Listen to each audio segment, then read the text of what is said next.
The Civic Fed was founded in 1926, and we're an umbrella organization that includes the civics, different organizations, countywide interest organizations all over the county. And so if your organization belongs, then you're a member of the Civic Federation.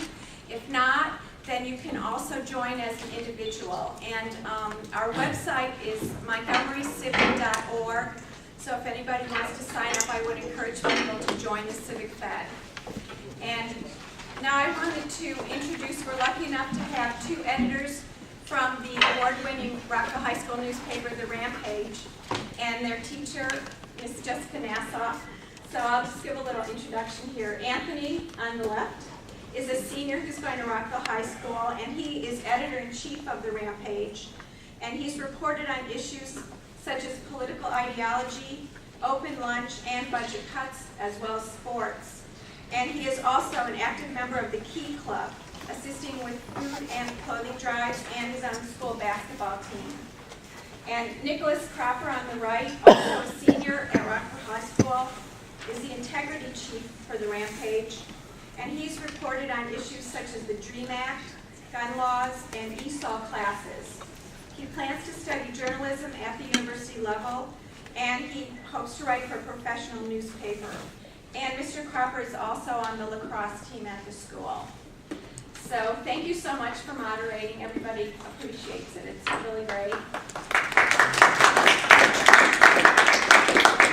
And then the format is, I'm going to step aside now and give each candidate 2 minutes to introduce themselves and talk about their concerns. And I also would like to ask the 4 candidates who are from specific districts just to quickly say which district it is, where it is that the district is located in the county. Because I know, although everyone can vote for each district, no matter where you live, it's still important, I think, that people know which person is representing their district. And then we have the questions, and each candidate will get 1 minute to answer the questions. And we have our Civic Association former president, Peggy Dennis, who will be the timekeeper. She's very good at it. So why don't we start? Rebecca, you want to start? Hi, my name is Rebecca Smondrowski, and I'm running for the District 2 seat on the Board of Education. District 2, my area basically would kind of cover Germantown, Gaithersburg, some Rockville, but again, it's a countywide race, so really the thing that's been very amazing to me in this whole thing has been you really, running countywide, you get a good sense of the fact that you really are there to represent every child, every parent, every community, and I think that that's really important, although it does make it a harder race to run. The reason that I decided to run for the Board of Education is because I got involved in all of the PTA and everything when my son, Andrew, who is now in 10th grade, when he was in 1st grade, we realized that he had some special needs issues. And I spent a lot of time in the schools and working then with the county council, parent-teacher associations, trying to make sure that he had what he needed and was able to stay in school.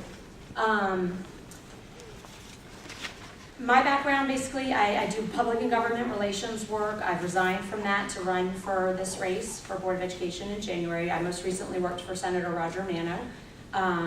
And I was an executive board member of the Montgomery County Council of Parent-Teachers Associations for about 5 years, which again, I also resigned from to run for Board of Education.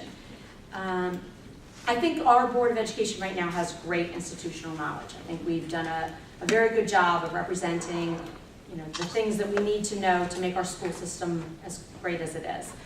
I do feel that we have a little bit of a void when it comes to having a parent's perspective, a community member's perspective, somebody with younger children in the school system, somebody with a special education history, and so I'm running really to represent all of you in that area.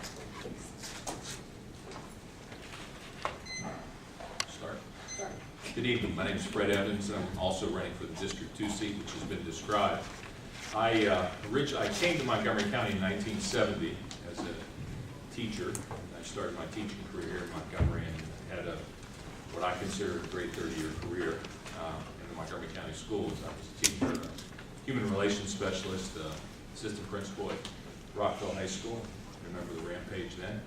And then I went to Julius West for a brief time, and then became principal of Parkland Middle School. At that time, Parkland Junior High. We were going through a conversion process, became Parkland Middle School, and then my last 7 years I spent at Gaithersburg High School. And for the last 12 years, I've done a variety of different kinds of things. Worked in Baltimore City for a couple years as a mentor coach to principals there. Worked in Loudoun County across the river. That was an interesting experience too. Took the ferry to work every day. That's all another discussion. And then for the last 6 or 7 years, I have been doing consulting and also teaching at George Mason University in their School of Education. I'm running for the school board because I am also a parent of 3 kids. I have a daughter who's currently a sophomore, one who just graduated. She's a freshman at Boston College, and then I have a daughter who's an assistant principal in the school system. So I get a very interesting perspective from all 3 of them. But one of the things that there are 3 major things I want to work on if I get elected to the board. One is that I think we really need to look hard at closing the achievement gap that exists between and among different groups who reside and live in this county. We have worked hard at it. I know I worked at it as a leader, as a school leader, as a teacher, but it's something that we have to continue to monitor and to be aggressive about. Secondly, and you've seen a lot of 10 seconds, wow. Secondly, I'll get more into this later, I want to look at the budget overall, and we had some discussion with the OLO from the Montgomery County government, and my time is up, and I'll get more to that later. Thank you. I'm sorry. No, it's not your fault. Hi, good evening. My name is Bill Hoffman. I'm running for the at-large seat. Let me tell you a little bit about myself. I'm a 25-year resident of Montgomery County. I live in Olney right now. In my day job, I'm an attorney with the Department of Veterans Affairs. I manage a bunch of attorneys that are responsible for contract law matters for the VA's, roughly $18 billion healthcare contract law acquisition program. So that's what I do during the day. But now I'm finishing my first term on the board. I've served on the board for 4 years now. On the board, I chair the board's fiscal management committee, and I'm a member of the special populations committee. Before I came to the board, I was active in PTA for over 12 years. Progressively different responsibilities in the PTA community, PTA president, serving in different areas, cluster coordinator and all. And, these experiences, before I got to the board really helped prepare me for the board. They gave me knowledge of the budget, they gave me knowledge of our facilities, our policies and all. And they really prepared me to really get a sense of the overview of how the system works. The reason I'm running for the board is, yes, I believe in public education. My kids went through the system. They're graduates of our system, and MCPS prepared them very, very well. My wife's a teacher in the public school system, and these experiences really helped me advocating for my kids. Both of my kids had special needs issues, and I had to advocate for their issues when as a parent. But I think that we've got a great system. I think it could get better, and as we get through the next 4 years, it will be difficult, but it's the reason I want to continue. Thank you very much for coming tonight. My name is Morris Panner, and Phil and I are running against each other for the at-large seat. Somewhat unbelievably, I have 4 children who are all in elementary school. So I have a long-term commitment to the school and a range of kids, from some who need a little extra help and have an IEP and things like that, all the way to kids who probably will succeed in any environment anywhere. And it's been interesting to see the school system from that perspective. But what I think has compelled me to run, and what makes me care so much about this, is 2 things. One, I'm a big believer in public education, and I'm somewhat worried that that system and the confidence that people place in it is a little bit under threat. I think we do have a great school system, and I think right now our challenge and our generation's challenge is to make it greater. First of all, keep it great and make it greater. And so that's really brought me to a focus on the budget, and you'll hear a lot about that tonight. I don't think what we're doing right now is sustainable, and I think we're going to have to start making hard choices. It's uncomfortably reminiscent of what we're facing at a national level in terms of being able to balance all the different commitments we'd like to make while still making the investments we want to make in the future. So that's really what I bring, that's the focus that I bring, and as I say, I have a very long-term commitment to the system, so I certainly am excited to delve in and try to continue to make it even greater. Do I have to stand up? No. I'll be unique. My name is Chris Barclay. I'm a candidate for Board of Education in District 4. District 4 is Tacoma Park, Wheaton, Silver Spring, parts of Silver Spring. Let's just get straight to the chase. Why am I running for re-election? I've been on the board since 2006. I was appointed in 2006 and was elected in 2008. Very simply, I have 3 children in the system.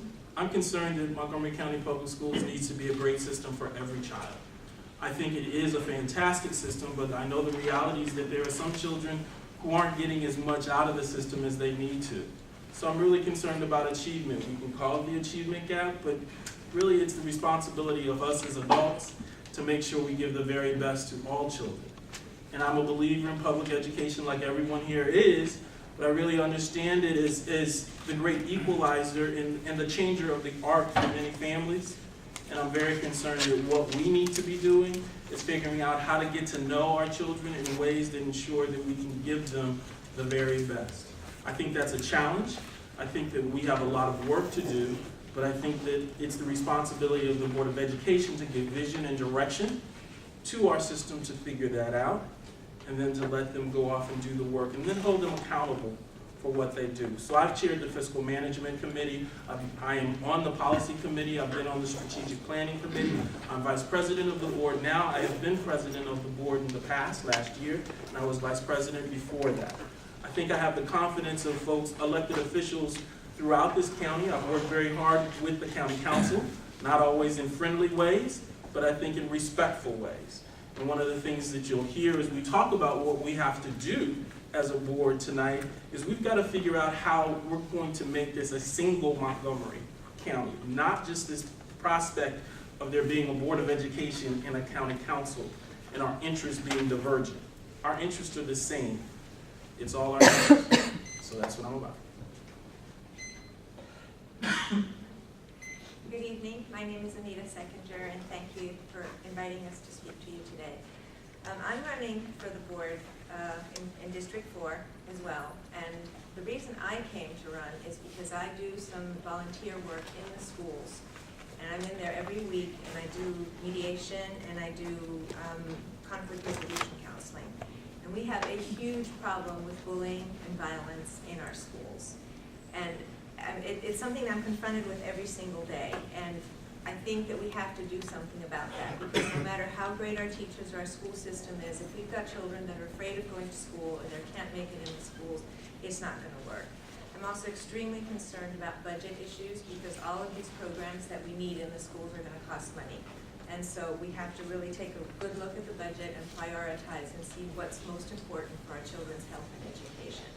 I have a little bit of a problem with the board's transparency. There's been a lot of dealings behind closed doors where we as the public and as the electors have not been included. And we're elected to represent you, and we're elected for the best interest of the children and of our constituency, and I think that we need to be a part of the process.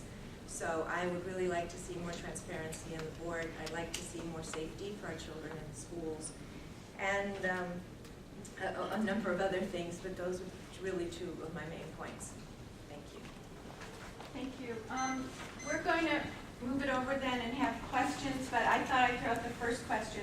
The Civic Fed has been working with the County Council to get a checkbook online for the county, and we would like to also see something similar with the Board of Education. The Miami-Dade Public Schools, which is a very large public school system, does have checkbook online.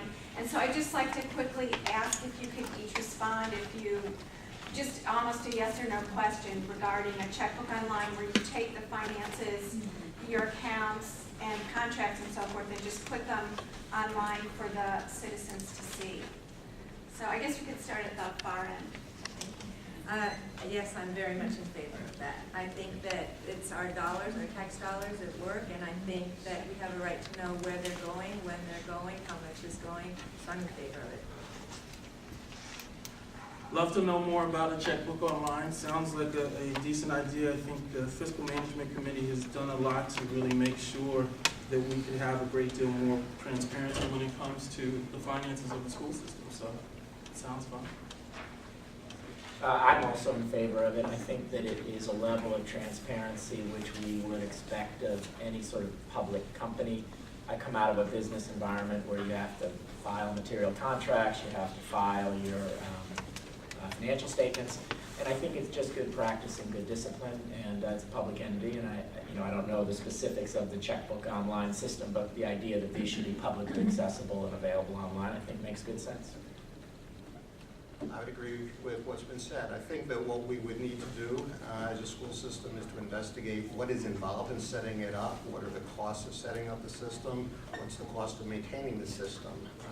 I'm not sure right now that we have the IT infrastructure in terms of our accounting that would make it happen quickly, but I think this is something we need to investigate. And, what are the costs? And, because there are costs of keeping a system updated in terms of entering the data. So I think we would need to look into those things and see whether or not it could be accomplished. But in terms of the concept of transparency and should we be putting information out there, this is public information, and I believe in transparency. I would agree with what's been said, but I would also say that it would be interesting to see whether or not Miami-Dade, I don't know enough about the process, also looks at how individual schools spend money. And one of the big issues in our school system is the independent activity funds that are in various schools and how that money is allocated and spent and so on. But I would be in favor of more information. I don't necessarily like the word transparency because it's overused, but yes, I'm in favor of that transparency, absolutely. And like everybody else, I think it sounds like a great idea. I would really want to investigate what was involved in making something like that be possible for our school systems, but in terms of the overall concept, I think it's a very good one. I'll turn it over to our moderators. Okay, this first question is going to be directed to Mr. Kaufman and Mr. Painter, and then we'll open it up to the other candidates. So, Mr. Kaufman, class sizes have become an increasing problem for many schools, but yet funds are continuing to be allocated toward new technology. Under your leadership, what are you specifically doing to combat this problem of large class sizes? Well, in the last budget we adopted, we did not increase class size. We maintained the class sizes level. Technology is an area where it's funded out of a different account. It's funded out of our technology accounts and our CIP accounts, so it's not the same. There's not a trade-off of, by shifting money towards technology, we're taking money away from personnel. So I think that, going forward, as we look to next year's budget, we will be looking at whether, which positions, in the last couple of years we have frozen positions. We will be looking to see whether or not class size is an area that we will prioritize and seek to reduce. It will be a function of our overall system in terms of the overall budget, but that is an area we've certainly heard from parents that class sizes, they're looking for reductions in class sizes. That's an area that we'll be looking at. Mr. Painter. This goes to sort of the core of the problem, which is that the amount of budget flexibility the system has right now is unbelievably limited. About 80% of the budget is going to personnel costs. What? 91. Okay, I thought it was a little bit lower, but it's it may be that high. But It was 88, that's all right. I'm digging into this time. big chunk is going to personnel, and a big chunk of that, quite a big chunk of that, is going to pension and benefits. And what that has done is left us in a position where we can talk about all of these ideas, but they're not really fiscally possible. And they're becoming less fiscally possible as the years go on. So one of the things that I think we're going to have to do is look hard at what the county calls the structural deficit that we have and figure out how we're going to bring people to the table. I don't think the Board of Education superintendent did us any favors by agreeing to the teacher raises that they did in the way they did them this year. And I love teachers. I'm from a family of educators. I don't have any more time, but that's the direction that I think we're going to need to address to handle those questions. Mr. Barkley.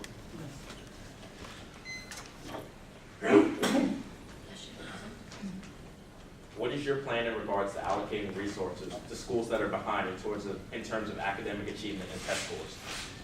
I think we've been doing that. I think it is. So one of the things that this school system has prided itself on is the issue of equity and excellence.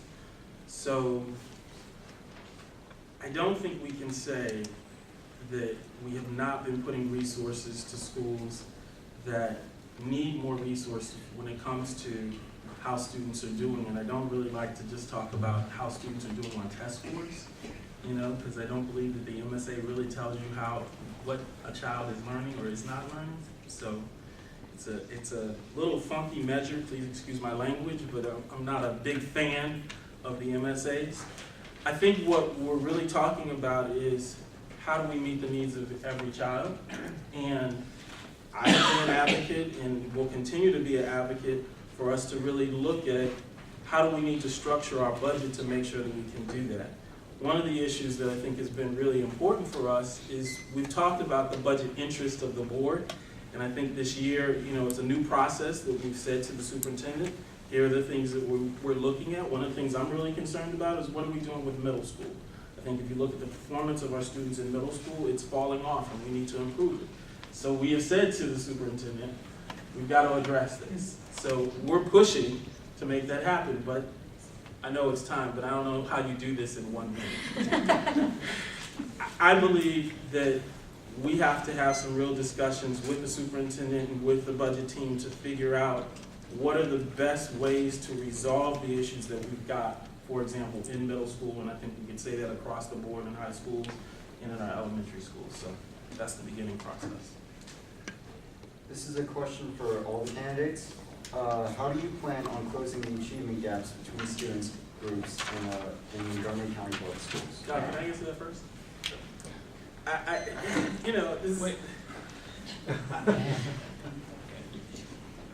If you'd like to change it, you could always say you could answer it first. How will we just go down? Could our moderators pick the candidates so there's no quibbling about the order? Yeah, let's start with Ms. Seconder. Okay, I'm sorry, could you repeat the question? How do you plan on closing the achievement gaps between student groups in Montgomery County Public Schools? Okay, some of the problems with the achievement gaps are possibly language, cultural. They're various. I think one thing that we could be looking at is the ratio of teachers. We're talking about minority students, minority teachers in the classrooms that the children can identify with, that teachers that can identify with the cultures that they're dealing with. Another issue is the one that I mentioned earlier, and that is violence in the schools. There's an awful lot of violence and bullying going on, and it's just not talked about. We just had another stabbing at Northwood High School on Monday. I volunteered for Northwood 6 years ago. We had problems. We didn't have stabbings. Children are afraid to come to school. Middle schools is huge. That's where I'm doing my volunteering. So I think we really need to have teachers that are trained, that are culturally sensitive, that understand the children that they're dealing with, and hopefully that's one step. There's probably a lot of other methods, but I think that's a place to start. Mr. Barkley? So I agree that we need to look at a more diverse workforce. I agree that we need to have a culturally sensitive workforce, but the bottom line to me is we need higher quality teaching. We need a focus on the very best teachers in every classroom. That's what does it. I don't think it matters as much, does my teacher look like me or not? but it does matter, does my teacher believe in me or not? Is my teacher willing to say at every point, you can do this, and I'm going to work hard with you and push you to work hard to be able to do this? And that, I believe, is what's going to make the difference. We have to do all that we can to bring the very best teachers into our system. That, I think, is what makes the difference. Until we get to that place, and we have a lot of work to do on that, until we get to that place, we'll continue to see some kids will perform and other kids won't. Mr. Craig.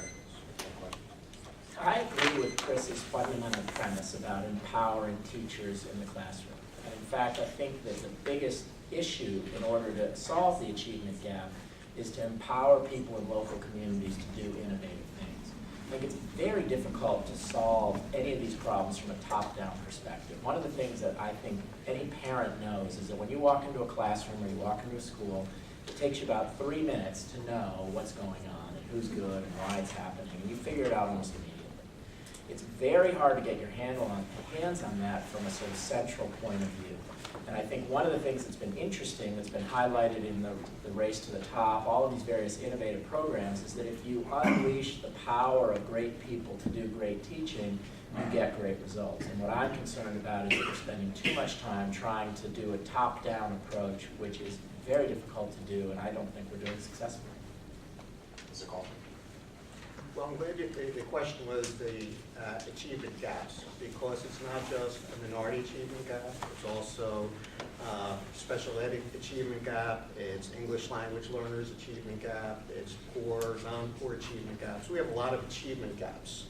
Also say that nobody solved this problem. So to say that Phil Kaufman has a secret plan to, or a public plan to solve the achievement gap, would be great, but nobody in this country has managed to really handle this issue. I think it does come down to teaching.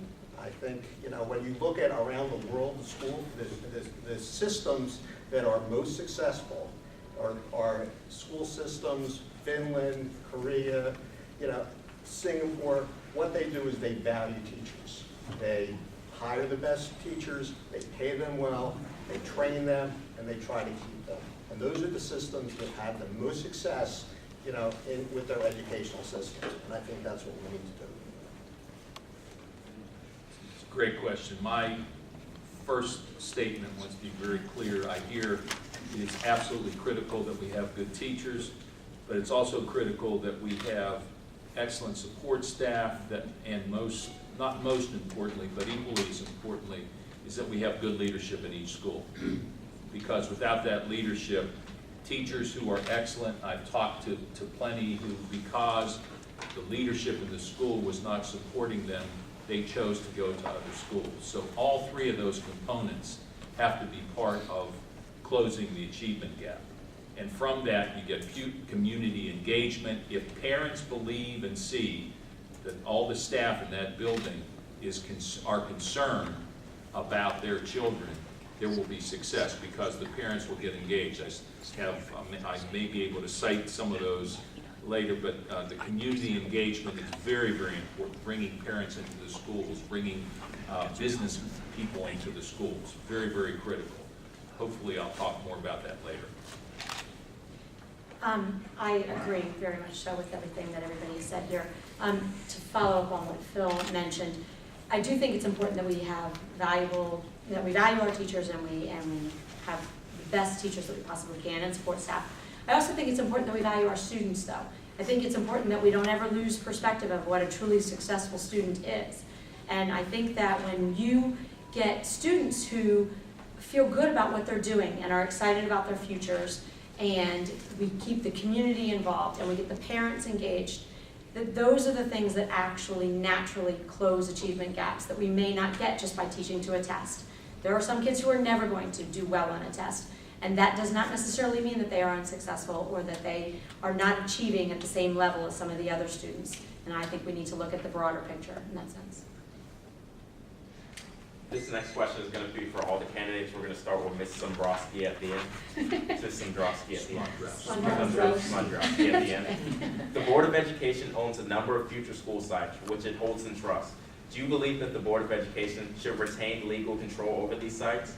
And if an opportunity arises to approve an educational use for a future school site, do you believe that the approval of an educational use should be the priority over non-education development proposals?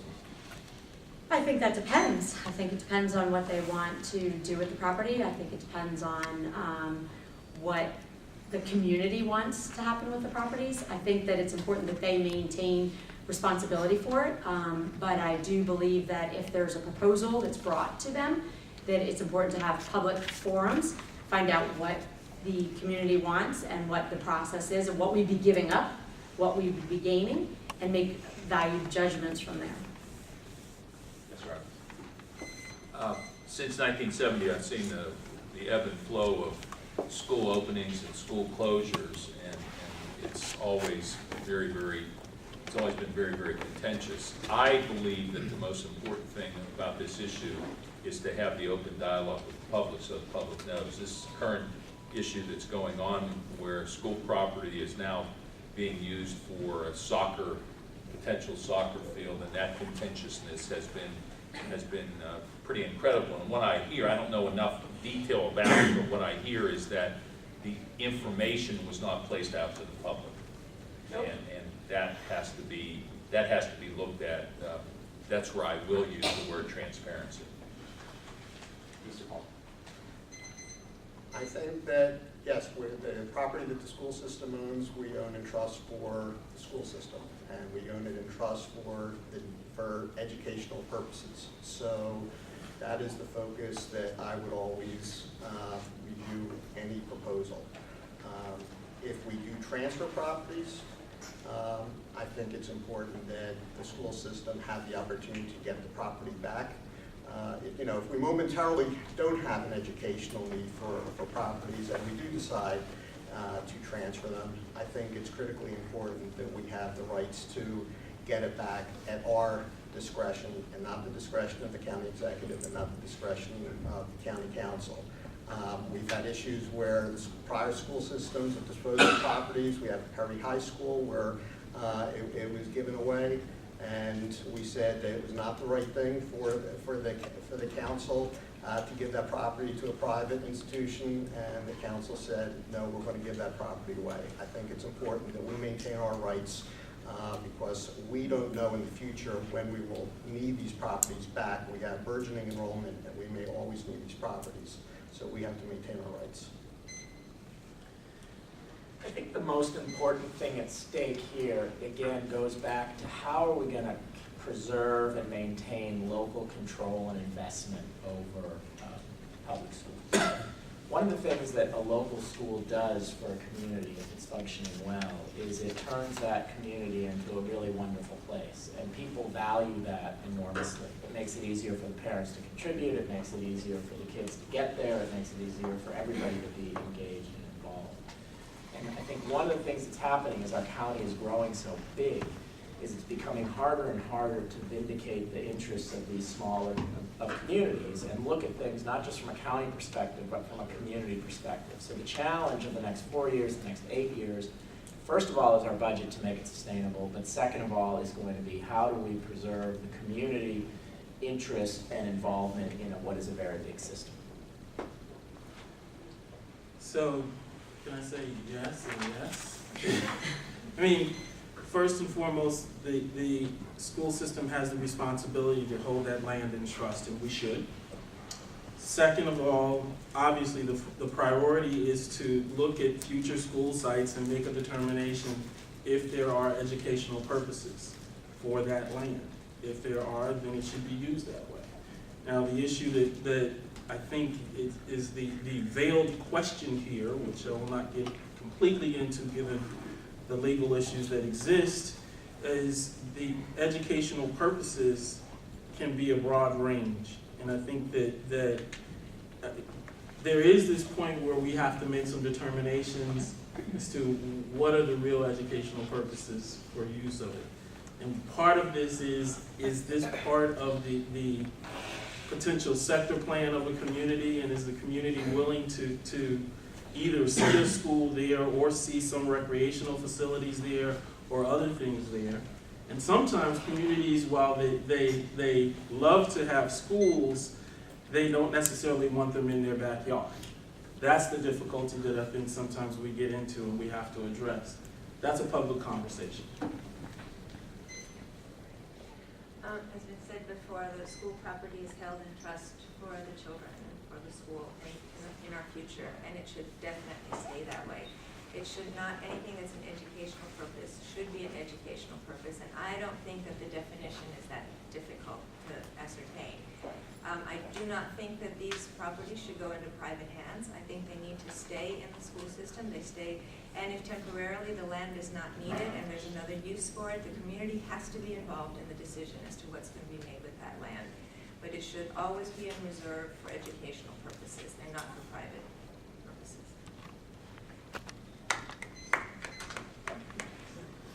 Mr. Panner, you talked in the past about how MCPS must have resources to invest, including making sure that students do not go hungry. How would you go about implementing such a plan as a school board elected? One of the things that's happening in Montgomery County that is fascinating is Montgomery County, again, is starting to look like the rest of America. It used to be a relatively homogeneous place, and now it's really becoming a very dynamic place where the extremes are starting to stick out. And I think one of the challenges for us as a community is to do what we all want to do, which is take care of people who are less fortunate. And one of the things that's very important is for those kids who don't have enough to eat, it's impossible to really study. And you're going to have to be able to identify and provide breakfast for those kids. And I think those types of commitments are things that I believe in and that we want to do. And so as we go through these budget cycles, we've got to start saying, how are we going to do things like that? Because we're not going to kind of avoid that question. We're just going to accept the fact that demographically, those are obligations we're going to have to undertake to help those kids. And that's just something I think would be very important to prioritize. Mr. Kaufman, you said in the past, no one group should receive special attention. Do you stand by this statement? If so, what would you tell parents of struggling students regarding your plan to help their children? Well, I think that as we prioritize our budget, as we look for, what are the areas of greatest need, those are the, as we try to bring all children up, including struggling children, that's how we need to prioritize. I think that what we need to do is when we budget, what we've done in the past is we've looked at areas of the county that have greater educational need, and we focus resources in the elementary schools. I think we are at the point where we need to start looking at our secondary schools and see whether or not we need to start prioritizing and shifting some additional resources in our secondary schools, as we start to restore positions. So that would be one way of approaching areas of need in our system. This question is going to be for all the candidates, starting with Ms. Seconder. What do you think of the new 2.0 curriculum for elementary school students, and what are its strengths, and what changes would you like to see in its implementation if you approve the program? Truthfully, I'm not that familiar with the program. Don't know that much about a lot of the issues that are going on in the school system right now. I'm still in the process of learning and going into this. And that particular program, I'm not familiar with so much. So Curriculum 2.0 is kind of the MCPS answer to how to address the Common Core state standards. And these are the standards that have been developed by 46, I believe it is, 46 states around the country, and really looking at how to, quote unquote, make our students college and career ready. I think that Curriculum 2.0 is very good in many ways. I think that what concerns me most about the implementation of Curriculum 2.0, and I think in most of the programs that we have in our school system, is do our teachers get adequate time to really learn the curriculum and understand it and be able to deliver that? So one thing that's happened in the school system is it was not just given across the board. Right now, it's only up to 3rd grade, which is great. But I think the challenge is, as we roll it out year by year by year, will we have enough training time and professional development for our teachers? That's going to be the big piece, so I think that's important. So I like it actually, and I work with it with my littlest one, so I know it pretty well. And there's a lot of fantastic things in it, in the sense that you can see that somebody's trying to think about how the world has changed, and people need to think about math a little bit differently. And there were some issues in there that I actually found kind of helpful, which is slightly scary, but probably corresponds with most of America could always keep studying. So that was a good thing. But what I worry about is, how do we get teachers empowered to have enough flexibility to be able to build around this curriculum? Because once you see the way a range of children responds to this, I believe in standards. I mean, there's just no way that 2 + 2 doesn't equal 4. That's a standard. You got to learn how to do that. But there's so many innovative ways to help children learn how to do that and learn to see the application of that. So I like the fact that we're constantly investing in new curriculum, but other than just the training of it, I'm more worried about how we give teachers enough time to be innovative and take things in a really creative direction. Mr. Call. Well, as Chris said, the 2.0 did respond to the new Common Core standards. It also responded to a lot of concerns we had with the old curriculum in terms of our math curriculum, that it was, to quote, a mile wide and an inch deep. So, changes had to be made in what we were doing. It also responded to the fact that we were so focused on teaching reading and math in our elementary schools that we were not paying appropriate attention to social studies, science, art, PE, and all the other important topics. So the integration of all of those elements into the curriculum, I think, was a great thing. The implementation has been rocky. I mean, some schools have done it extremely well, and some schools haven't done it well enough. We have had issues with whether or not we were providing appropriate acceleration still to students who, in the elementary grades, who are ready for acceleration. I think we need to still continue to get the message out to our teachers and our principals that options for acceleration and enrichment for our students are there, but I think that these are just growing pains for the system, and I think that in the end, people will be quite pleased with what they're getting in the new curriculum. I haven't heard from teachers, I haven't heard a lot of good word about the implementation of 2.0. Not from everyone, but from a good group. And most of that negative word has been about the training and implementation, how it was implemented in the schools, and that may account for the sort of rocky road that has gone on. The old concept of deja vu all over again, when I hear about new curricula, I get a little suspicious, because we've been doing that for years and years in education, and something comes out with a magic answer, and 2.0 is going to solve all our problems. What solves our problems is who's teaching the stuff, pardon the use of that word, and also who are the leaders in that school to ensure that they're teaching that stuff. And that is really important. And also, how are parents informed about it? If a kid doesn't have a parent who looks at their work, how does that kid match up with the other students who get this support from home? I too have heard a lot about this on the campaign trail and in my involvement with PTAs, and the biggest complaint that I've really heard across the board seems to be the concern about kids not being accelerated enough in math, and that they had at one point been more accelerated and they feel now that they are less accelerated, and that they're concerned about their children being bored. My general answer to those people is that I spent 3 years as a volunteer working on the MCPS math curriculum work group, and as an organization, what we did was we looked at best practices countywide, statewide, nationally, and worldwide. The nice thing about Curriculum 2.0 is that it really does model very much more so of a worldwide conceptual learning, more creative teaching opportunities. But like anything, change is hard. It takes a while for people to adjust. It's going to take a while for the teachers to really fully understand the best ways to teach it, for the parents to really understand exactly what it is that we're trying to accomplish. I think if an improvement was to be made, it would have been in a little bit more of a public relations aspect and letting people understand what they were trying to do. And that's my time. Okay, there you go. This is a question for all the candidates. Childhood obesity now affects 17% of students according to the Center for Disease Control and Prevention. And yet students are not required to stay in gym every quarter throughout the school year in middle and high school. Do you see a problem with this? If so, what would be done to combat the problem of childhood obesity in MCPS? We'll start with Farah. Do I see a problem with it?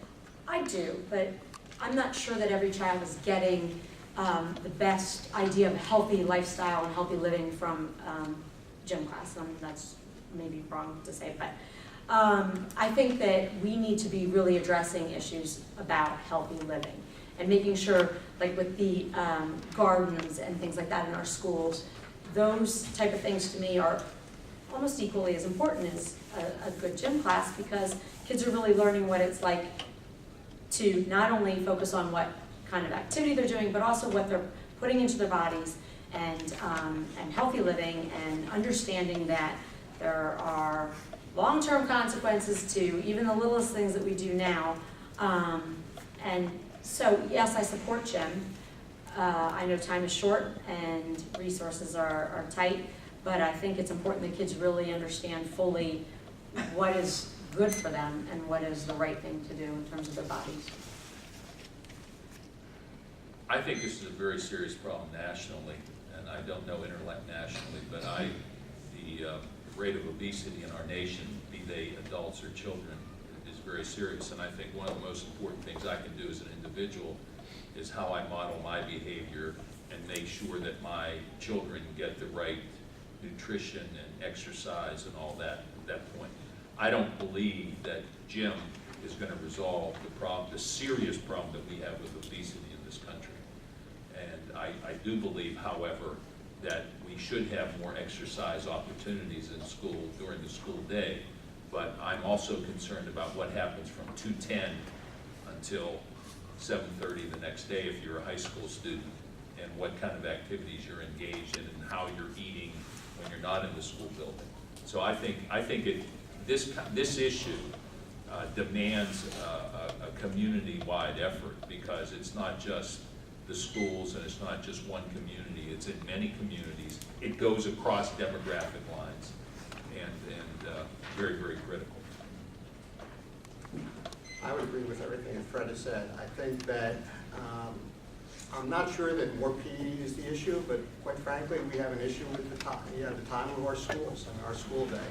And Montgomery County has one of the shortest school days in the state.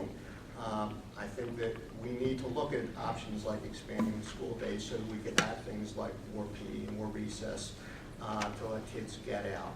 But there's also an issue of education, our health curriculum and all, to make sure that kids learn about healthy choices, and also in terms of the foods that we prepare for our kids and that we serve in our school lunches. We are doing a better job of increasing the nutritional content of the foods that our kids eat, and I think that's something that we need to work harder and harder at. So we have one of our little guys struggles with his weight, and we've tried to do everything we can as parents to work on that. And it's been a tough problem. And I'll tell you, one of the things that we do is we don't let him eat the school lunches, because those are not good, and that's a problem.